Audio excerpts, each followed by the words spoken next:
લેખનું નામ છે લક્ષ્મણ. સંસ્કૃત ભાષાના આદિકાવ્ય રામાયણનું એક મહત્વનું પાત્ર. લેખિકા છે સુશ્રી શુભા દેસાઈ. લક્ષ્મણ સૂર્યવંશમાં ઇક્ષ્વાકુ કુળના રાજા દશરથ અને રાણી સુમિત્રાના પુત્ર હતા, તેમજ શ્રી રામના નાના ભાઈ હતા. તેમના પત્ની જનક પુત્રી ઉર્મિલા અને તેમને અંગદ અને ચંદ્રકેતુ નામના 2 પુત્રો હતા. પુરાણો એમ કહે છે કે તેઓ શેષના અવતાર હતા. લક્ષ્મણને મોટા ભાઈ શ્રી રામ પ્રત્યે અતિશય પ્રીતિ અને આદર હતા.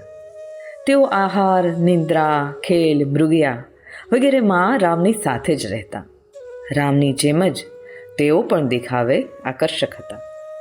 તેમણે પોતાના બીજા ભાઈઓની સાથે વેદ, શાસ્ત્રો, ધનુર્વિદ્યા વગેરેનું અધ્યયન કર્યું હતું. તેઓ વૃદ્ધો પ્રત્યે ખૂબ સેવાભાવી હતા. વસિષ્ઠના કહેવાથી દશરથે લક્ષ્મણની સાથે શ્રી રામને વિશ્વામિત્રના યજ્ઞનું રક્ષણ કરવા પણ મોકલ્યા હતા. વિશ્વામિત્રએ અનેક વિદ્યાઓ તેમને શીખવી. લક્ષ્મણનો સ્વભાવ એવો હતો કે કોઈ પણ પ્રસંગે ઉતાવળથી ક્રોધપૂર્ણ પ્રતિક્રિયા તેમનાથી અપાઈ જતી. સીતાના સ્વયંવરમાં શ્રી રામે શિવ ધનુષ્ય પર પણછ ચડાવીને પછી સીતાને પોતાની પત્ની બનાવી અને સીતાની બહેન ઉર્મિલાના લગ્ન લક્ષ્મણ સાથે કરવામાં આવ્યા હતા. પિતૃવચનનું પાલન કરવા શ્રી રામે જ્યારે 14 વર્ષનો વનવાસ સ્વીકાર્યો ત્યારે લક્ષ્મણે પોતાને વનમાં સાથે લઈ જવા તેમને વિનવ્યા.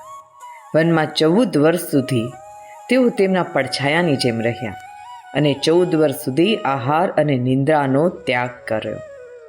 શ્રી રામ અને સીતા જ્યારે પર્ણશૈયા પર સૂતા ત્યારે લક્ષ્મણ ખડે પગે તેમની ચોકી કરતા. લક્ષ્મણ શ્રી રામ સાથે વનમાં ગયા ત્યારે તેમના પત્ની ઉર્મિલાએ તેમના વિયોગમાં 14 વર્ષ વિતાવ્યા. દરમિયાન વનમાં લક્ષ્મણે પણ કઠોર બ્રહ્મચર્ય પાળ્યું. જ્યારે તેઓ પંચવટીમાં હતા ત્યારે રાવણની બહેન સુપર્ણખા શ્રી રામનું સૌંદર્ય જોઈ મોહિત થઈ ગઈ અને રામને પોતાનો સ્વીકાર કરવાનું કહ્યું. રામે તેને લક્ષ્મણ પાસે મોકલી, પરંતુ લક્ષ્મણે તેના નાક કાન કાપી લીધા. તે પછી સુપર્ણખા લંકા ગઈ અને રાવણને શ્રી રામ લક્ષ્મણ વિરુદ્ધ ઉશ્કેર્યો. તે પછી રાવણ સીતાનું અપહરણ કરવા પંચવટી પ્રદેશમાં આવ્યો. માયામૃગ મારીચના પ્રસંગે શ્રી રામે લક્ષ્મણને સીતાના રક્ષણની જવાબદારી સોંપી હતી, પરંતુ મરતા મરતા મારીચના હા સીતા, હા સીતા, હા લક્ષ્મણ એવા કપટપૂર્ણ ઉદ્ગારોથી છેતરાઈને સીતાએ લક્ષ્મણને શ્રી રામની મદદમાં ઝડપથી પહોંચી જવા કહ્યું. લક્ષ્મણે આનાકાની કરી તો સીતાએ તેમના પર ખોટા આક્ષેપો કરી કઠોર વચનો કહ્યા. તેથી લક્ષ્મણને ના છૂટકે શ્રી રામ પાસે દોડી જવું પડ્યું. લક્ષ્મણે શ્રી રામ પાસે જતા પહેલા કુટીરની બહાર રેખા દોરી અને સીતાને તેમની સલામતી માટે આ રેખા ઓળંગવાની ના પાડી. પરંતુ આ રેખા સીતાએ ઓળંગી અને રાવણે તેમનું હરણ કર્યું.